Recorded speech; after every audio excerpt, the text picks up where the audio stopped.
no hay favorito. Es una eliminatoria que podría también ser una final de Champions. Y creo que nosotros somos los aspirantes. Creo que Paris Saint-Germain lleva más de 50 años esperando ganar este título.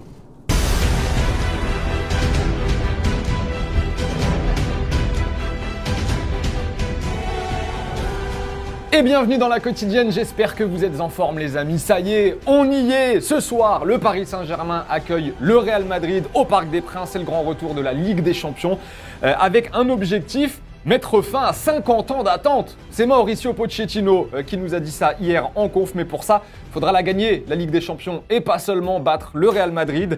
Bon, une pensée quand même pour les supporters du PSG qui étaient déjà là il y a 50 ans et qui regardaient déjà la quotidienne, quand mon arrière-grand-oncle l'a présenté à l'époque. Parc des Princes, coût 9 milliards anciens contenant 50 000 spectateurs.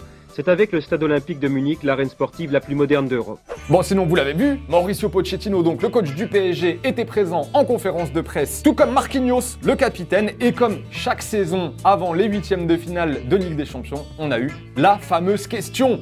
Est-ce que votre saison au Paris Saint-Germain, elle commence maintenant? Voilà, comme s'il n'y avait rien eu avant. C'est ce que pense Marquinhos, qui a été un peu saoulé. Est-ce que la saison du PSG commence vraiment demain? Comment ça? Tout ce qu'on a fait avant, c'est on jette dans la poubelle. C'est une question. Faut pas rigoler.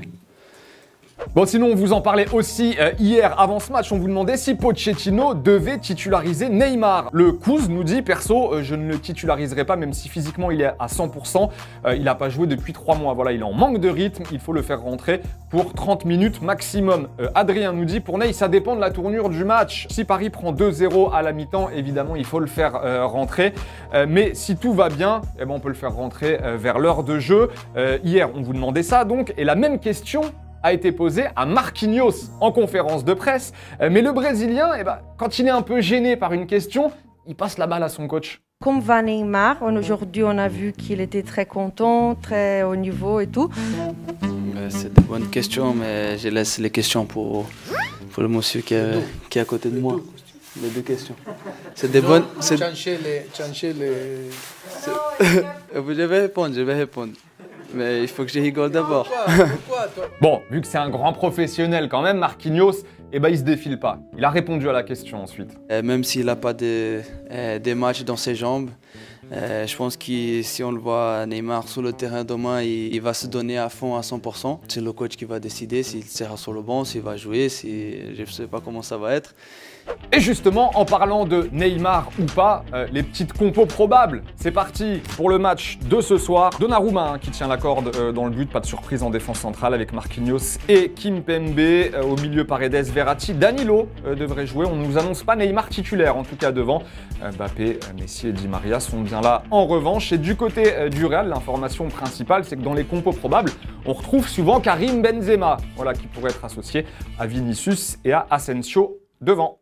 Et en Espagne, en attendant, je peux vous dire qu'on attend ce match, mais d'une force, ouais, on l'attend bien, ce choc. Ce matin, je regardais un petit peu la presse madrilène et la une de Marca m'a quelque peu interpellé, on va dire. Le Parc des Princes, voilà, peut-on lire en une?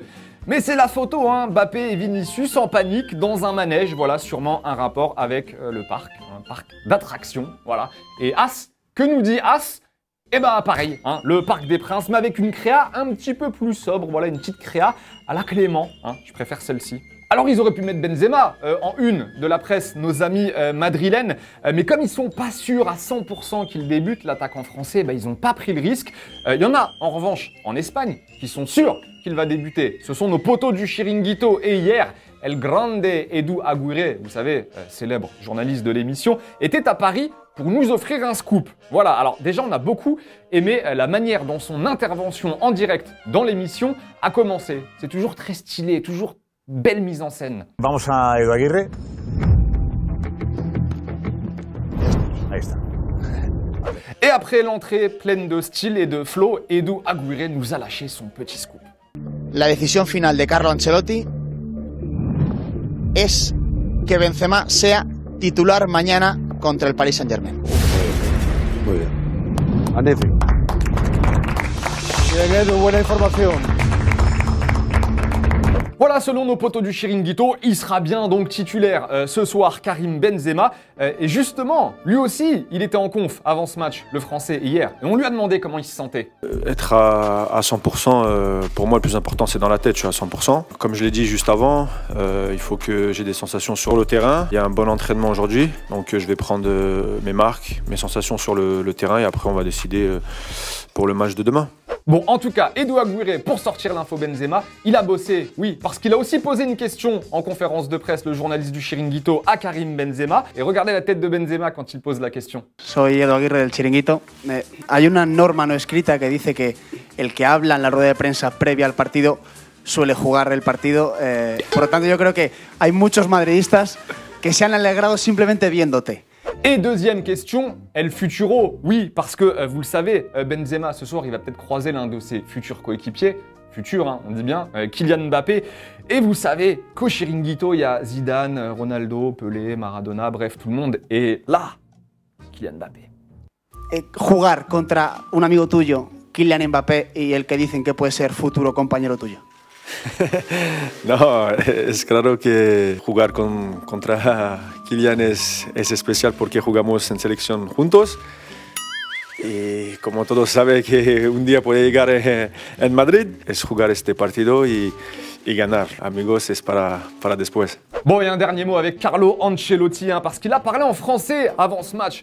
Ça faisait quand même un bout de temps qu'on ne l'avait pas entendu parler français, le coach italien du Real Madrid, qui a coaché le PSG aussi, on le rappelle, hein, pour les plus jeunes d'entre vous. Sympa la question, est-ce que c'est plus dur d'entraîner le Paris Saint-Germain ou d'entraîner le Real Madrid? Vraie question. Pour moi, entraîner n'est pas difficile. Il est un plaisir, c'était un plaisir ici, et il est un plaisir d'entraîner au Real Madrid.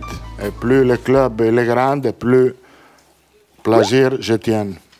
Et voilà, et bah réponse ce soir. En attendant, question du jour. Rapidement avant de se dire au revoir, vous connaissez avant ce genre de match, votre prono. Pour les meilleurs d'entre vous, allez, tentez les buteurs aussi. On sélectionnera 2 commentaires demain. En attendant, kiffez bien votre petit match ce soir. On se quitte en images et en musique. Et rendez-vous demain donc, très tôt, là aussi. Ciao. Si tú con esa boquita ya me tienes enamorada, yo te besaría, pero no me dices que sí. Que sí, que sí, que sí. Y tú no me dices que sí, que sí, que sí.